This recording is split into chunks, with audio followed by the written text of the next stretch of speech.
तब्दीली वहां नहीं रही, तब्दीली क्यों निकाला मुझे? तो हम आपकी भी इंसेंट बजा देंगे। Get him out of here. Get out. Pakistan को इंशाल्लाह कुछ नहीं हो सकता। पाकिस्तान जिंदाबाद, पाकिस्तान जिंदाबाद।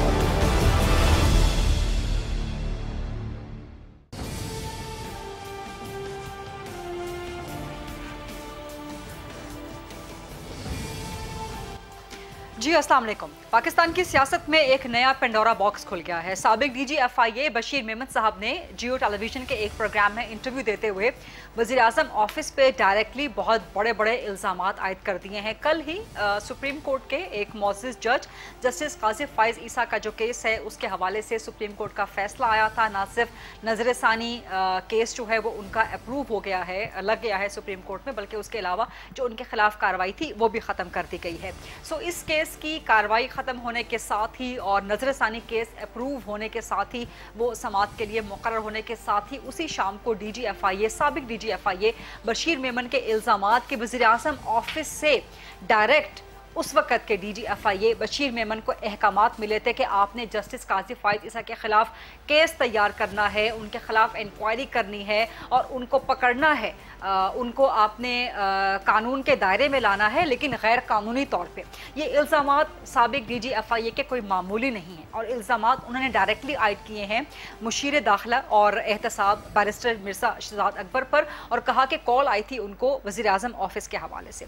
इसने पाकिस्तान की सियासत में एक बहुत बड़ा नया पेंडोरा बॉक्स खोल दिया है। ये पहली बार नहीं है कि बशीर मेमन साहब ने इस तरह के इल्ज़ामात लगाए हों। इससे पहले भी जब वो ओहदे से ताज़ा रिटायर हुए थे या रिटायर कर दिए गए थे या उनको हटा दिया गया था FIA के डीजी के ओहदे से, तो उस वक्त भी उन्होंने इसी किस्म के इल्ज़ामात आयद किए थे, लेकिन उस वक्त उन्होंने ख्वाजा आसिफ का नाम लिया था कि वज़ीर आज़म ऑफिस से डायरेक्टली या वज़ीर आज़म इमरान खान साहब खुद ख्वाजा आसिफ के खिलाफ आर्टिकल 6 के तहत बगावत का, खद्दारी का, सेडेशन का मुकदमा जो है वो कायम करवाना चाहते हैं। लेकिन सुप्रीम कोर्ट के जज के बारे में और एक ऐसा जज जो कि आने वाले सालों में सुप्रीम कोर्ट ऑफ पाकिस्तान का चीफ जस्टिस बनने का अहल है, उसके बारे में वज़ीर आज़म ऑफिस से इस किस्म के हिदायत जाना, मुबैना तौर पे इस किस्म के अहकामात जाना, ये बहुत बड़ा, बहुत संगीन चार्जशीट है, बहुत बड़ा इल्ज़ाम है। अब इस इल्ज़ाम के बाद वज़ीर आज़म के जो मुशीर दाखिला और एहतसाब हैं बैरिस्टर शहजाद अकबर साहब, उन्होंने बशीर मेमन को कानूनी नोटिस तो भिजवा दिया है। अब इस बात का तयन होना चाहिए कि यहाँ पे सच झूठ क्या है, क्योंकि यहाँ पे मुल्क के दो इदारे, रियासत के दो सतून जो है वो आमने सामने टकराने वाली कैफियत में या उस हैसियत में आ सकते हैं। एक तरफ एग्जीक्यूटिव है, एक तरफ जुडिशरी है, तो ये मुल्क के लिए, मुल्क की बका के लिए, मुल्क की सलामती के लिए बहुत ख़तरनाक सूरत हाल है। तो इसी पर आज प्रोग्राम में डिबेट करेंगे, बाकी मामलात भी ज़ेर बहस आते रहेंगे, उस पर भी बात करेंगे। प्रोग्राम के फ्लोर पर डिबेट एंड डिस्कशन के लिए ओपन करते हैं। मेरे पास बड़े ज़बरदस्त गेस्ट आज मौजूद हैं। पाकिस्तान तहरीक इंसाफ के मरकज़ी सरकर्दा रहनुमा हैं, MNA हैं, वज़ीर आज़म के मुआविन खुसूसी हैं Ali Nawaz Awan Sahab. Thank you very much sir programme के लिए ज्वाइन करने के लिए। पाकिस्तान पीपल्स पार्टी से मरकज़ी सरकर्दा रहनुमा हैं, सेनेटर हैं रुबीना खालिद साहिबा, वो मुझे ज्वाइन कर रही हैं, और मुस्लिम लीग नून से मरकज़ी रहनुमा हैं, MNA हैं अली गौहर बलोच साहब, वो मेरे साथ मौजूद हैं।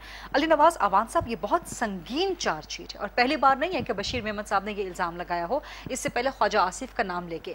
अपोजिशन के बारे में भी अगर मुबैना तौर पर इस किस्म के अहकामात जा रहे हैं वो भी गलत है, लेकिन एक सिटिंग जस्टिस के बारे में जो कि चीफ जस्टिस बनने के अहल हैं अगले चंद सालों में, वज़ीर आज़म ऑफिस से इस तरह के मुबैना अहकामात और हिदायत जाना, ये तो बहुत डेंजरस है पाकिस्तान के।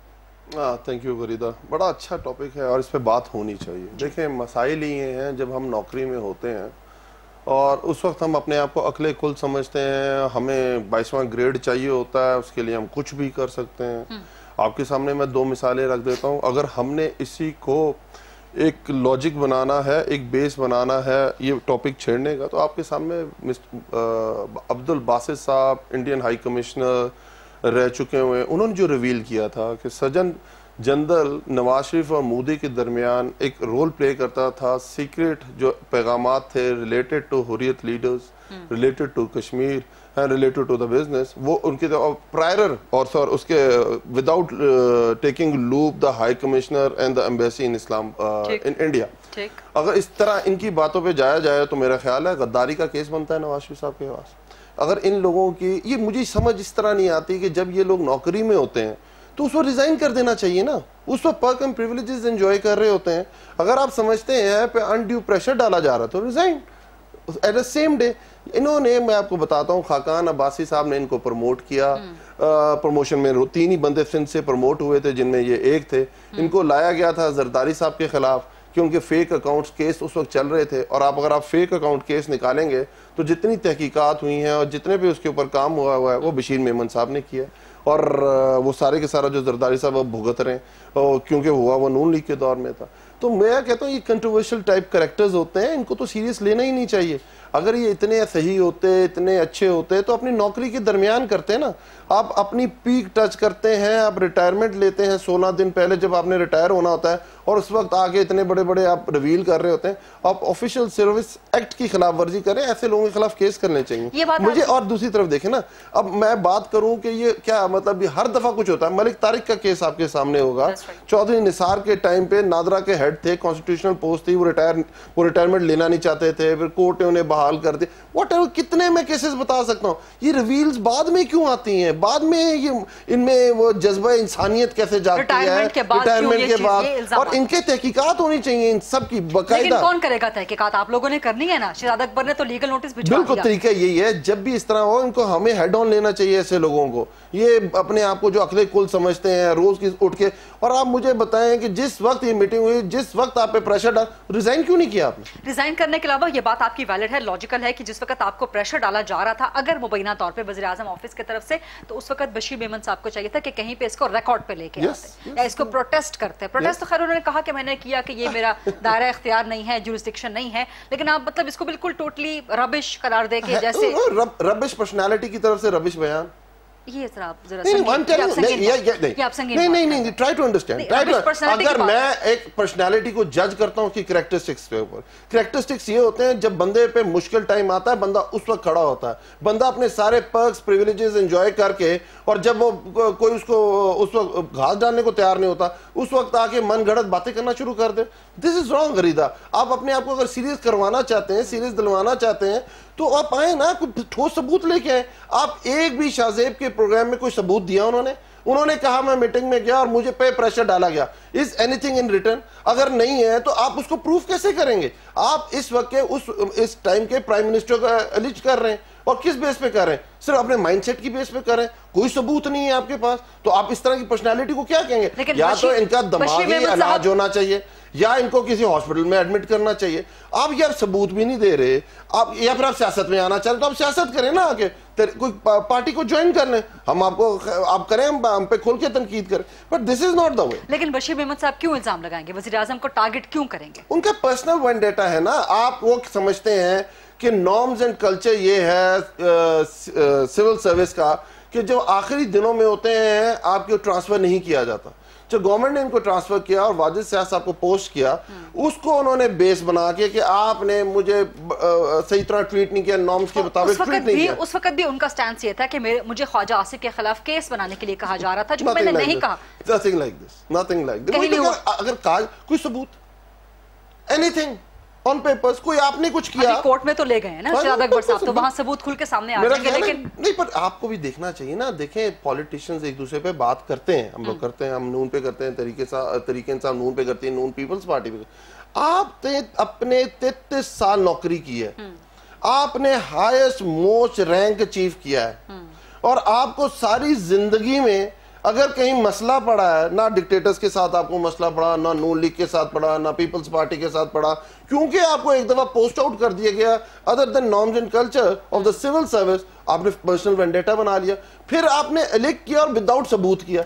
मतलब मैं ऐसे मेंटल कैपेसिटी होल्डर्स को क्या कह सकता हूं? अभी तो देखते हैं ना कि वो अदालत में सबूत देते हैं, बशीर मेमन साहब के नहीं देते, अली गौहर बलोच साहब। लेकिन अली नवाज अवान साहब की ये बात तो बड़ी वैलिड है कि जी अगर इस बात को आपने बुनियाद बनाना है, स्टैंडर्ड बनाना है, मयार बनाना है कि बशीर मेमन साहब टेलीविजन पे आके कोई भी इल्जामात लगा दें, तो फिर अब्दुल बासित साहब का स्टेटमेंट भी तो है नवाज शरीफ साहब और मोदी के साथ और जनरल के साथ उनके ताल्लुकात और कश्मीरी हुर्रियत पसंद रहनुमाओं के हवाले से। तो अली नवाज अवान का कहना है कि उन इल्जामात पे तो फिर नवाज शरीफ साहब पे गद्दारी का मुकदमा बन जाता है।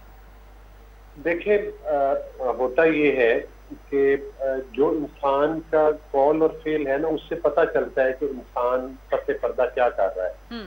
अगर नवाज शरीफ साहब पर ये इल्जाम लगे तो क्या कश्मीर पर सौदा नवाज शरीफ साहब के टाइम पे हुआ? क्या जो मकबूजा कश्मीर की हैसियत इंडिया ने बनाई हुई थी तो वो नवाज शरीफ साहब के दौर में खत्म हुई? और पाकिस्तानी हुकूमत और पाकिस्तानी तमाम इदारों की एक इंतहाई मानी खेद कश्मीर के ऊपर खामोशी किस चीज की गमाजी करती है? ये तो साफ बच्चे को भी नजर आ रहा है कि इन्होंने कश्मीर के ऊपर सौदेबाजी कर चुके हैं। और जिसमें वो कश्मीरी जिन्होंने बेचारों ने जिनके शोहदा को दफनाया भी कश्मीर के परचम में जाता है, जो कहते हैं कि हमें पाकिस्तानी, पाकिस्तान हमारा है, नारे लगाते हैं। आज उन कश्मीरियों के साथ भारत के साथ साथ दूसरा जुल्म हमारी हुकूमत ने किया उन हुर्रियत रहनुमाओं के साथ जो साल से अपनी कुर्बानियों का सिलसिला जारी रखे हुए थे। ये बात आपकी ठीक है, लेकिन मेरा सवाल कुछ और था। मेरा सवाल ये था कि अगर दो लोगों के इल्जामात को बुनियाद बनाना है, मेरा सवाल ये था क्योंकि बशीर मेमन के इल्जामात को बुनियाद बना के ऑपोजिशन जो है चढ़ाई कर रही है वज़ीर आज़म इमरान खान और उनकी गवर्नमेंट पे और कह रही है कि जुडिशल इंक्वायरी करवाएं, तो अब्दुल बासित के इल्जामात पर जुडिशल इंक्वायरी नहीं होनी चाहिए? पर बिल्कुल इंक्वायरी होनी चाहिए। आप वो उन्होंने तो देखे ना, उन्होंने तो बांगे दोहल बातें की हैं। उन्होंने तो अपनी उसमें कहा कि उनकी सारी सर्विस सिंध की गुजरी है और बहुत थोड़ा अरसा उनको रूटीन में हुआ कि वो इधर आए। उन्होंने प्राइम मिनिस्टर हाउस में जो उनके साथ गुफ्तगू होती रही और जिस तरह के प्राइम मिनिस्टर उनको नाजायज डिक्टेशन देते रहे, लेकिन सबूत तो कोई नहीं दिया ना। इल्जाम तो कोई भी आके टीवी पे लगा सकता है रिटायरमेंट के बाद। अगर आप मुझे बात करने देंगी तो मैं कुछ बात कर। जी कहिए। देखें, गुजारिश ये है कि जो उन्होंने बातें की उन बातों की वेरिफिकेशन होनी चाहिए, लेकिन जहाँ से कड़ियों से कड़ियां मिलती हैं। आपको याद होगा कि जस्टिस सिद्दीकी साहब ने एक बयान दिया था। आपको याद होगा कि जस्टिस सिद्दीकी साहब के अलावा ख्वाजा साहब, रफीक साहब वाले केस में भी जजमेंट्स आएंगी जिसके बारे में नैब के बारे में जो ऑब्जर्वेशन दी गई वो बहुत लंबी एक तवील लिस्ट है कि पॉलिटिकल इंजीनियरिंग के लिए इस्तेमाल होता है। फिर मैं आपको रेफरेंस दूंगा कि जिस जज ने मियां नवाज शरीफ साहब को सजा सुनाई, अरशद मलिक वो फौत हो चुके हैं, उनकी वीडियोस वायरल हुई, उसमें उन्होंने क्या कहा। फिर आप देखें कि वो जज जो चीफ जस्टिस हाई कोर्ट थे वो भी ऐसा इत्तेफाक है कि कोरोना से फौत हो गए, तो उन्होंने जब परवेज मुशर्रफ को सजा दी तो उन्होंने उनका क्या फैसला सुनाया और उसके बाद फिर क्या खामोशी हुई। जस्टिस फायद ईसा वाला केस, ये तो इस हुकूमत का डायरेक्ट या इनका कच्चा चट्टा सामने आ गया कि इन्होंने एक वो बंदा जो कि अनकरीब चीफ जस्टिस ऑफ पाकिस्तान बनने वाला है उसको स्नब करने के लिए, उसकी आवाज बुलंद करने के लिए, उसकी आवाज दबाने के लिए इन्होंने झूठा रेफरेंस दायर किया, एडी चोटी का जोर लगाया। लेकिन सारे फैसले हुकूमत और डंडे से तो नहीं होते, ऊपर एक अल्लाह ताला की जात भी बैठी है। आज बशीर मेमन बोल रहे हैं और पाकिस्तान की अवाम उसकी बातें सुन रहे हैं, तो उसमें नून लीग का कमाल नहीं है, ये मेरे अल्लाह का करम है कि इनकी जो झूठी हुकूमत है, जो वोट चुरा कर आए हैं, जो सिर्फ मुखालफिन को विक्टिमाइज करके, जो उनके खिलाफ इंतकामी कार्रवाइयां करके, जो उनको टारगेट करके एक एक बंदे फलां को पकड़ लो, फलां को पकड़ लो, मतलब है कि ये तो बादशाह सलामत भी इस तरह से ऑर्डर नहीं करता जिस तरह से कि इन्होंने ऑर्डर किए। ये सवाल करेंगे अली नवाज अवान साहब से। रुबीना खालिद साहब, आप मेरे साथ वापस आ गई हैं? जी, मैं पता नहीं आज मेरा कैमरे में कोई मसला है, I can join on phone. कुछ प्रॉब्लम है कि आपकी तस्वीर नहीं आ रही, लेकिन मैंने आपसे कम से कम हम आपका मौकिफ तो ले लें। आप बात कर रही थी, बात प्लीज कंटिन्यू कीजिएगा। जी, बात यह है कि जो मेरे पीटीआई के भाई हैं उन्होंने बड़ी लंबी चौड़ी तकरीर की, लेकिन ये बताना भूल गए, जैसे मैंने पहले कहा, कि जो स्टेज पे लोगों को बिठा के ये बातें करवाते थे वो सारे रिटायर्ड लोगों से, वो भी फिर सच नहीं थी, फिर ये कह दें कि वो भी सच नहीं थी। और बिल्कुल इन बातों की तहकीकात होनी चाहिए, जरूर होनी चाहिए, क्योंकि जिस तरह की झूठी अना और छोटे छोटे जहनों की इख्तरा इनकी होती है, और जिस तरह से हमारे वजीर आजम साहब खुश होते हैं लोगों की तजलील करवा के, लोगों को इंसल्ट करवा के, और शाम को ये ऑन रिकॉर्ड है कि पीएम हाउस में उन मेंबर्स की क्लासेस ली जाती है जो किसी के साथ या बदतमीजी ना करें या जो है वो किसी की जो है पगड़ी ना उछालें। वो जितने इनके पास अच्छे लोग थे वो सब लोग आप देखें जो डिग्निफाइड लोग थे, जो समझदार लोग थे, जो कोई सियासी शऊर रखते थे, वो सब एक तरफ बैठ गए हैं। और इस वक्त जो तर्जुमानी कर रहे हैं हुकूमत की और जो हुकूमत के टॉप स्पोक्स पर्सन्स हैं वो लोग हैं जो किसी की भी पगड़ी उछालने में एक सेकंड नहीं लगाते, और जो उनके दिल में आता है, जो बात उनके जहन में आती है, चाहे वो जितनी भी गिरी हुई बात हो, ये लोग ये जरूर करते हैं, चाहे उसका कोई वजूद होता है या नहीं होता है। ये मकाफात अमल है। मैं समझती हूँ कि ये कहते हैं ना कि वो जो आपने बोया होता है वो फिर लेकिन सेंटर रुबीना साहिबा अभी तक बशीर मेहमद साहब ने कोई सबूत तो नहीं दिए, सिर्फ इल्जामात हैं और ज़बानी इल्जामात। बशीर मेहमद साहब देखिए गरीदा, सबूत पेश किए जाते हैं फोरम्स पे, जब उनको बुलाया जाएगा, छोटी छोटी बातों पे जब नोटिस ले लिया जाता है, छोटी छोटी बातों पे लोगों को कटहरों में खड़ा किया जाता है, तो ये तो बहुत बड़ा इल्जाम है।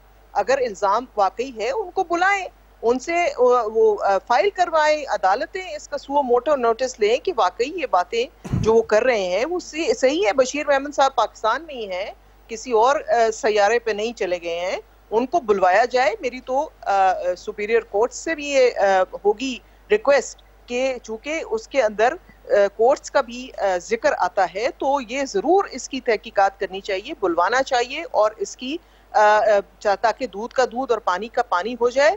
ये खाली सिर्फ बैठ के ये कह देने से कि चूंकि एक रिटायर्ड आदमी ने बातें की हैं तो वो हवा में है और उसका कोई सर पैर नहीं है, इस तरह से खलासी नहीं होगी गरीदा। इसकी प्रॉपर तहकीकात होनी चाहिए और इसको जो है जो भी किरदार इसके अंदर थे उनको फिर सजा मिलनी चाहिए अगर उन्होंने ये सब कुछ अगर किया ये सब कुछ साबित हो जाता है, क्योंकि अब तो कोर्ट ले गए ना शहजाद अकबर साहब, तो ये तो देखिए ना, ये साबित अगर ये सब साबित हो जाता है। गरीदा मुझे 1 मिनट देंगी आप कि ये जो इस वक्त एहतसाब अदालतों में लोग रुल रहे हैं सालों से, उन पे क्या साबित हो गया ये मुझे बताएं, क्या सबूत है उनके खिलाफ जो साबित कर दिए गए हैं। लेकिन आप देखें कि लोगों के साथ क्या किया गया है, तो ये नहीं है कि चूंकि एक वजीर आजम साहब के नाम की बात आ गई है तो वो मुबर्रा है। अगर इंसाफ है तो सबके लिए है और अगर एहतसाब है तो फिर सबके लिए है। ठीक है, एहतसाब है तो फिर सबके लिए है, वो एक नहीं दो नहीं, एक पाकिस्तान वाले नारे की बात कर रहे हैं। अली नवाज अवान साहब, रुबीना खालिद साहिबा, अली गौहर बलोच साहब मेरे साथ। एक छोटी सी ब्रेक का वक्त हुआ, let's take a short quick break.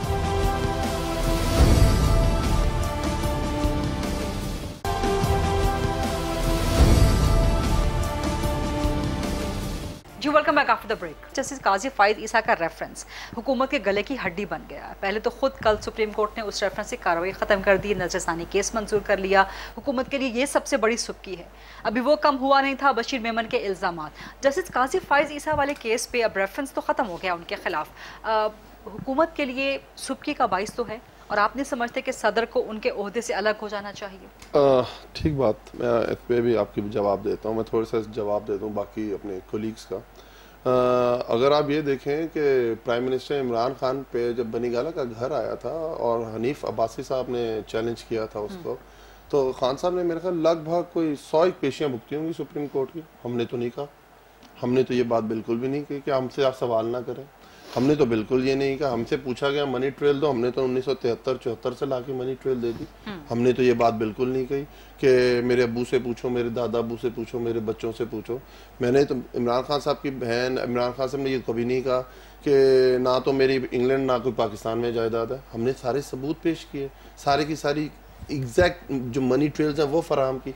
आज तक किसी केस में मनी ट्रेल्स दी गई हैं, कोर्ट के डेट्स के पीछे छुप जाया करता है, तबीयत के पीछे छुप जाया करता है, 100 चीज़ें मुल्क से भाग जाया करता है। कोर्टें कहती हैं आप भगोड़े हैं, वापस नहीं आया जाता, एलो अयाल समेत। तो ये तो बहुत, फिर जजेस की बात हुई। इस मुल्क में बहुत अजीब हिस्ट्री है वरीदा, मतलब वो मेरे कोलीग हैं, शायद अभी शायद मैं क्या कह सकता हूँ, इस मुल्क में रफीक तारड़ को सदर क्यों बनाया गया, सिर्फ आप उसका पस मंजर जान लें। आज उनके ग्रैंड सन तारड़ साहब को शहबाज शरीफ का पर्सनल सेक्रेटरी क्यों बनाया गया था, क्यों नवाजा गया था। बीबी की जो गवर्नमेंट गई थी, अगर मेरी उन कोलीग से पूछेंगी तो बताएंगी कि उसको उस वक्त उस बेंच का रफीक तारड़ हिस्सा थे कि नहीं थे।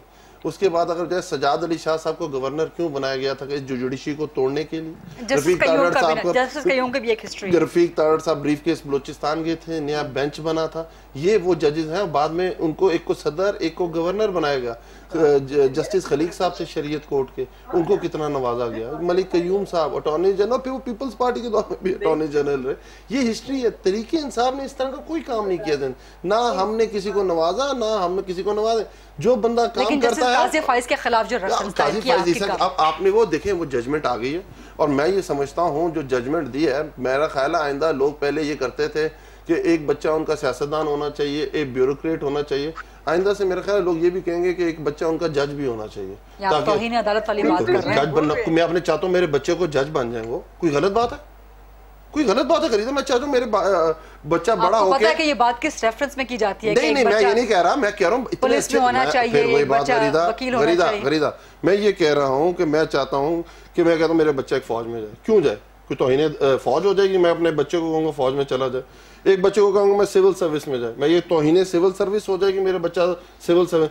मैं कह रहा हूँ इसी तरह मेरे बच्चे को जज भी होना चाहिए, जज बनना चाहिए, उसको मुकाबले के इम्तिहान में बैठना चाहिए, उसको लॉ पढ़ना चाहिए, वो जज बनना चाहिए। मैं तो कहा इतना जबरदस्त है, मैं तो ये कह रहा हूँ, और इससे आगे तो मैंने कोई बात नहीं की। आप उसे तौहीन अदालत की तरफ लेके जा रही, मैं तो नहीं लेके जा रहा। मैं तो इतना देखें आप, मैं तो बिल्कुल ये कह रहा हूँ कि मैं यही कह रहा हूँ, मैं यही कह रहा हूँ मैं तो आपकी गवर्नमेंट के उस रेफरेंस पर सवाल भी आता हूँ, गवर्नमेंट की सुब की हुई। आप देखें केस होता है, उसका डिसीजन आता है, डिसीजन पे डिबेट होगी, आइंदा भी होगी, फ्यूचर में भी होगी, और इसमें उसके हक में भी राय आएगी, उसके मुखालफत में भी राय आएगी। के खिलाफ रेफरेंस आपकी गवर्नमेंट नहीं भेजा ना? जी बिल्कुल भेजा, उनकी कुछ जायदादें रिवील हुई थी, उन जायदादों को सामने रखते हुए हमने वो रेफरेंस अदालत में भेजा। उसमें अदालत ने पहले कहा कि FBI से रिपोर्ट्स आनी चाहिए। FBI ने जो रिपोर्ट्स दी, उन रिपोर्ट्स के अंदर उनके बैंक अकाउंट्स भी थे, उनकी बाहर की जायदादें भी थी, पहले 2 थी, बाद में शायद 3 हुई, और उसके बाद उन्होंने कहा कि 50% पहले हमारा शेयर था, बाकी बच्चों का, फिर 100%। फिर उस फैसले को अदालत ने खुद ही कालअदम करार दिया। पहले जो जज जिन्होंने FBI भेजा था उन्होंने कहा कि अब ये हम उस फैसले को कालअदम करार देते हैं। तो जो पहला फैसला था, अब दूसरा फैसला, दोनों पे डिस्कशन हो रही है। यही तो सवाल हो रहा है कि इसका मतलब है कि आपकी गवर्नमेंट की सुबकी हुई, आपकी गवर्नमेंट पूरी की पूरी मशीनरी इस केस के पीछे खड़ी है। अगर आप लोगों ने एक केस बिल्ड किया था कि जस्टिस काजी फाइज ईसा ने खुदा न खास्ता करप्शन कर रखी है, और सवाल मेरा यह था कि गवर्नमेंट की सुबकी के साथ आप ये फ्रेम कर रही हैं अब दुनिया में, सवाल मेरा यह था गवर्नमेंट की सुबकी के साथ क्या सदर साहब को अपने ओहदे से अलग नहीं हो जाए? मेरी बात तो सुनिए, दुनिया में रिवील हुआ पनामा पेपर्स के थ्रू, इज्जतदार लोगों ने खुद रिजाइन कर दी। इधर लोग आज भी कहते हैं कि पनामा पेपर्स गलत हैं। वो कहते हैं पनामा पर तो हमें सजा मिली नहीं। वही तो कह रहा हूँ, वो कहते हैं वो चोरी की थी उस पर सजा नहीं मिली, जो चोरी नहीं की थी उस पर सजा मिली, वो ये कहते हैं ना। मैं यही तो बात कर रहा हूँ, कोई चीज कोर्ट में साबित हो जाती है, कोई नहीं होती। इसके पीछे अगर ये डिस्कशन करने लग जाएंगे कौन सी चीज ठीक है गलत, वो क्योंकि वो अदालत का मसला, इस पर ज्यादा बहस करनी नहीं चाहिए। नहीं, अब तो खैर जजमेंट उसमें आ गई, लेकिन जजमेंट आपको मैंने दोहरा दी। हम ये कह रहे हैं एक जजमेंट आई थी जिसमें कहा गया कि FBI इनकी तहकीक कर सकता है। कि गवर्नमेंट की कोई सुबकी नहीं है, गवर्नमेंट के लिए कोई शर्मिंदगी का बाइस नहीं है, सदर साहब को कोई ओहदे से अलग नहीं होना चाहिए। मैं कह रहा हूँ अगर इस बेसिस पे अदा होना चाहिए तो फिर तो पिछले वालों सारों को फांसी पे लटका देना चाहिए। अली गौहर बलोच साहब, आप बड़ी सख्त सजा है, पहले आपने बगावत की सजा, अब आप फांसी की सजा, मैंने कहा भाई आप फौरन बड़ी सख्त सजाओं पे आ जाते हैं। मैंने नहीं कहा इस सजा, इस केस की बेस पे मैं कह रहा हूं। अली गौहर बलोच साहब, फांसी के लोग लटके भी हैं वैसे। एक मिनट, रुबीना खालिद साहिबा कुछ कहना चाह रही है। जी सेंटर साहिबा। मैंने कहा ये जो फांसी पे लटकाने वाली बात है ना, ये कोई बहुत अच्छी बात नहीं है, क्योंकि पाकिस्तान की हिस्ट्री ये बताती है कि यहाँ जो असल लीडर है उनको ही लटका दिया जाता है। तो जो लटकने वाला होता है, अल्लाह ताला सबको इससे बिल्कुल गलत है, वो माफ करें, लेकिन हमने जो लोग गंवाए हैं इन बातों की वजह से, हमें उससे कोई सबक सीखना चाहिए। ठीक बात। अली गौहर बलोच साहब, ये जो अली नवाज अवान साहब ने बातें की हैं, खास तौर पे जस्टिस काजी फाइज ईसा के केस के हवाले से, और फिर उसको उन्होंने लिंक कर दिया पनामा से। जी पनामा में जो चीजें थी उस पर तो फिर फांसी पे लटका देना चाहिए। नहीं, उनको फांसी पे नहीं, मैं आपकी बात मैं क्लियर कर देता हूँ। एक मिनट गौर साहब, आपने ये कहा कि सुबकी हुई कि नहीं हुई, मैं कहा इन चीजों पे अगर सुबकी होती है, अगर इन चीजों पे जो पहले इतने बड़े बड़े फैसले हैं, फिर तो लोगों को मेरी गुजारिश जी अली गौहर साहब, गुजारिश ये है कि अवान साहब ने जो बातें की, पनामा केस में जो लिस्ट आई थी वो बड़ी तवील लिस्ट थी। उनमें बेशुमार वो भी हैं जो इनकी आज काबीना में बैठे हुए हैं और जो हुकूमत में है और जो एस्टेब्लिशमेंट में है।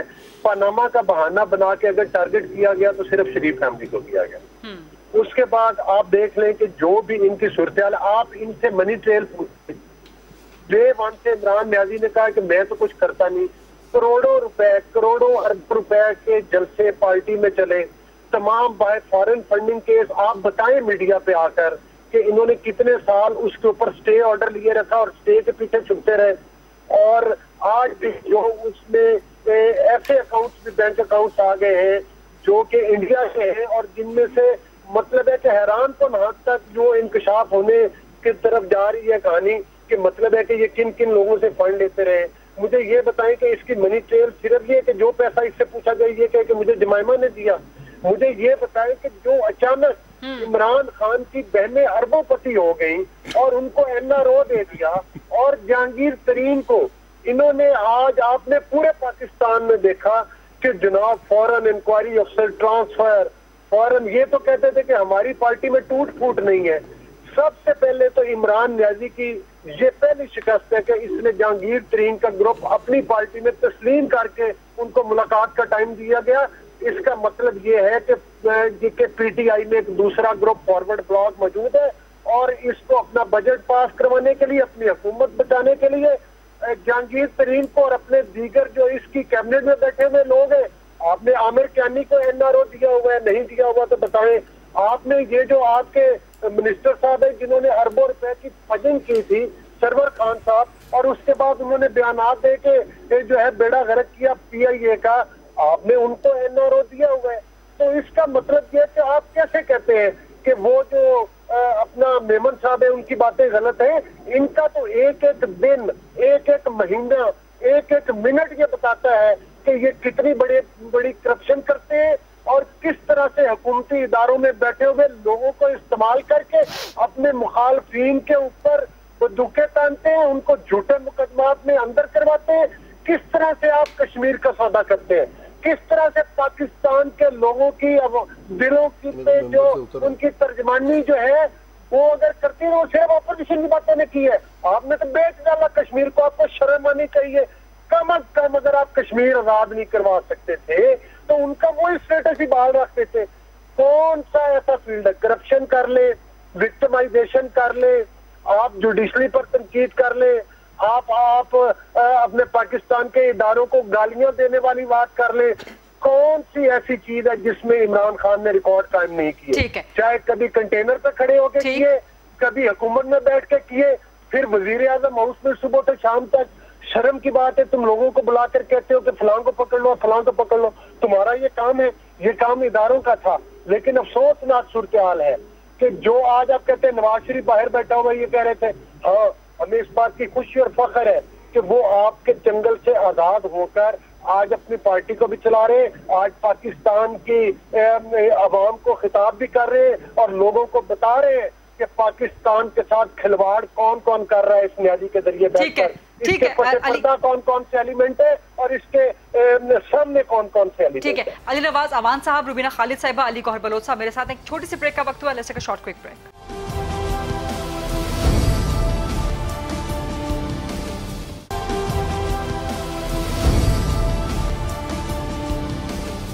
जी welcome back after the break. Senator Rubina Khalid Sahiba, जो आप बात कर रही, बात क्या की उन्होंने, कुछ समझ आई?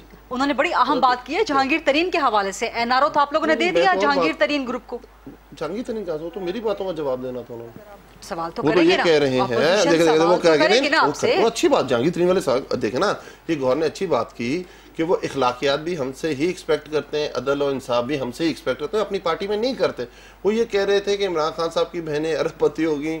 जो दौर था वो नून लीग का गुजरा, जब इमरान खान साहब वो पूछ सकते थे, उनसे भी पूछ सकते थे, नहीं पूछा, क्योंकि बंदा वो सवाल नहीं कर सकता गरीदा जिसका अपने मन के अंदर खोट हो। लेकिन जहांगीर तरीन साहब के साथ आपने क्या किया? जहांगीर तरीन साहब बिल्कुल, और रुबीना साहिबा भी कुछ कहना चाह रही है। रुबीना साहिबा, इसके बाद फौरन आपकी तरफ ही आ रही हूं मैं ये कह रहा हूँ कि ये ना इखलाकियात और जो चीज हमने स्टैंडर्ड सेट किए उसका सवाल भी हमसे होना चाहिए। बहुत अच्छी बात है, क्योंकि इनके दौर में तो कोई स्टैंडर्ड सेट ही नहीं हुआ ना। अगर खुद ही बात की इन्होंने पीआईए की कि नुकसान में पहुंचाया है तो उसको फारिग कर देना। जिस दिन गवर्नमेंट आई तरीके इंसाफ की, उससे पहले शाहिद खाकान अब्बासी ने भी एविएशन इंडस्ट्री को सर्व किया हुआ, 68 अरब रुपए का लॉस था, तो वो तो फारिग होते हैं। पर मरियम बीबी ने भी 3 स्पेशल फ्लाइट्स चलाई थी इंग्लैंड के लिए, उसके अंदर 3 अरब रुपए का लॉस था। वो तो उसकी बात ही नहीं करेंगे ना, क्योंकि वो समझते ही नहीं है। वो तो इखलाकियात, अदल, इंसाफ के निजाम से ऊपर लोग हैं। ये स्टैंडर्ड तो हमने सेट किए, जिसकी बेसिस पे जहांगीर तरीन का सवाल हमसे होता है।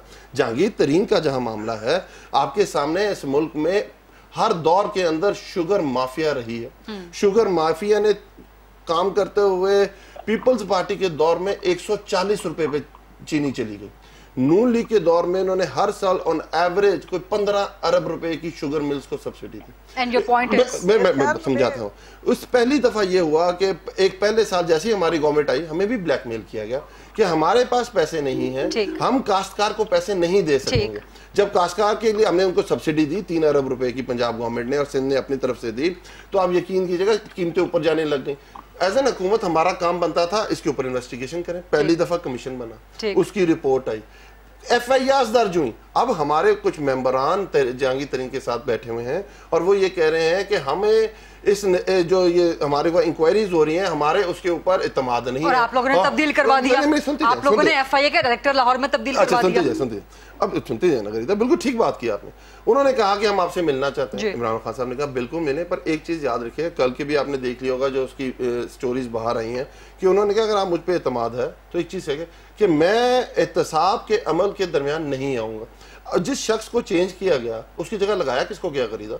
जिसने पेट्रोलियम की, जिसके कहने के ऊपर पेट्रोलियम मिनिस्टर, जिसके कहने पेट्रोलियम सेक्टर, सिर्फ इस्तीफा, और जिसके सिर्फ इस्तीफा, अभी तो कार्रवाई कहाँ हुई, किसको जेल में डाला गया? पार्ट ऑफ कार्रवाई। अब इसके ऊपर कार्रवाई भी हो रही है, तो आप पकड़ के फौरन जेल में डाल देते हैं। रुबीना साहिबा बड़ी देर से कुछ कहना चाह रही हैं। अब ये देखिए उस बंदे ने क्या किया कि खाकान रुबीना साहिबा का जवाब ले लें। खाकान अब्बासी साहब, क्योंकि इनके लिए वो मयार नहीं है नून लीग के लिए कि उन्होंने जब वो हेड कर रहे थे एज प्राइम मिनिस्टर, उस वक्त कतर के साथ एक एग्रीमेंट हुआ 13.6 ब्रेंट के ऊपर LNG का। मुझे रुबीना साहिबा की तरफ जाने 10.2 के ऊपर मसला ही कोई नहीं, 3.5। रुबीना साहिबा चूंकि गवर्नमेंट है, इनसे सवालात बहुत बनते हैं ना, इसलिए इनसे बार-बार सवालात होते हैं, लेकिन आप जरूर इस बात कीजिए, आपको पूरा टाइम मिलेगा। रुबीना साहिबा जरूर बनते हैं, लेकिन सवाल को कोई जवाब भी होना, पूरा टाइम रुबीना साहिबा आपको मिलेगा। अलिफ लैला की दास्तान सुनाई जाए तो वो जवाब में इस जुमरे में नहीं आता। ये जो है इतनी लंबी लंबी गुफ्तगू करते हैं, बात को घुमा फिरा के इधर से उधर से इधर से उधर, उसमें मतलब की बात जो होती है वो कोई भी नहीं होती। मुझे बताएं कि पिछले 2.5 साल दौर में जितने स्कैंडल्स आए हैं उसमें कितने लोगों को सजा मिली है जो इनके साथ रिलेटेड थे, कितने लोग जो है इस वक्त जो है केसेस भुगत रहे हैं। ये सारी जो है ना जुबानी जमा खर्च है, ये लोग अब इस फ्रॉड को समझ चुके हैं। They can not get away with it any more, और दिन रात जो है ये समझते हैं कि ये झूठ बोलेंगे। और कौन से स्टैंडर्ड सेट किए हैं? मेरे भाई ने भी कहा कि हमने स्टैंडर्ड सेट किए। मुझे बताएं कौन सा स्टैंडर्ड सेट किया है सिवाय बदतमीजी के स्टैंडर्ड सेट करने के, जो कि उसका ग्राफ पाकिस्तान में इतना ऊंचा कभी भी नहीं गया जो इस वक्त है, सिवाय पॉलिटिकल विक्टिमाइजेशन के। जो इस वक्त जितनी पॉलिटिकल विक्टिमाइजेशन इस मुल्क में हो रही है और जितनी अपोजिशन के साथ ज्यादतियां इस मुल्क में हो रही हैं वो अनप्रेसिडेंटेड हैं। तो ये वाले अगर स्टैंडर्ड्स की बात कर रहे हैं तो माशाल्लाह से फिर बड़े अच्छे स्टैंडर्ड सेट किए हैं। अदरवाइज तो किस चीज का, हर चीज जो है वो जवाल की तरफ है। आप कोविड-19 को ही देख लें, इनके स्टैंडर्ड सेट करने को देखें कि हमारा जो खैबर पख्तूनख्वा इस वक्त उसमें अमवात की शरह सबसे ज्यादा है, वबा की शरह सबसे ज्यादा है, और वहाँ के जो इन्होंने खैर से हेल्थ मिनिस्टर लगाए हुए हैं वो अफ्तारियां कर रहे हैं बगैर SOPs के बैठ के।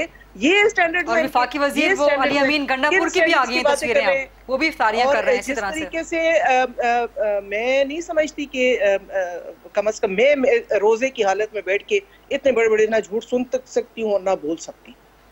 अब आप जवाब अच्छा, बड़ी अच्छी बात, हर चीज पे आपकी दोहरी पॉलिसी और आपकी मुनाफिकाना पॉलिसी को हाईलाइट कर रही है। ये मैं ठीक बात कर रही, मैं फिर इस तरह कर लेता हूँ क्योंकि प्रोविंशियल गवर्नमेंट तो प्रोविंशियल गवर्नमेंट की बात कर लेते हैं, हम जाते नहीं फेडरल गवर्नमेंट की। हमारे 7 साल हो गए प्रोविंशियल गवर्नमेंट के PK में, और इनको 13 साल हो गए, जिसमें 5 साल उन्होंने फेडरल गवर्नमेंट भी की है और जिसमें अब ये 13 साल कंटिन्यूटी के साथ सिंध में भी गवर्नमेंट कर रहे हैं।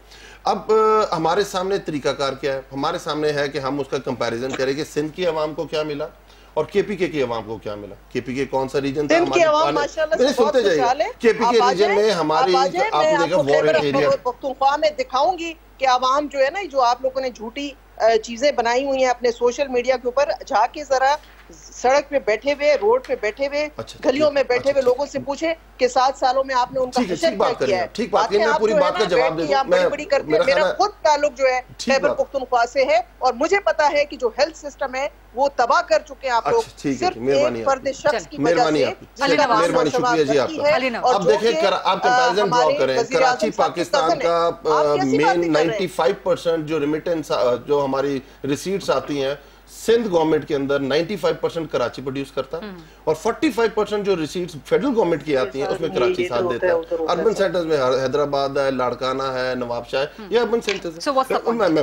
आपने हमने 7 साल के अंदर हमने बीआरटी सिस्टम दिया केपीके को। बीआरटी सुनते जाए, बीआरटी पे आप फख्र कर रहे हैं। मेरी बात अब सुनते जाए, कंपैरेटिव स्टडी सुन लेंगे, इजी हो जाएगा। सिंध के अंदर कराची हम ग्रीन लाइन बना रहे हैं, फेडरल गवर्नमेंट ग्रीन लाइन बना रही है।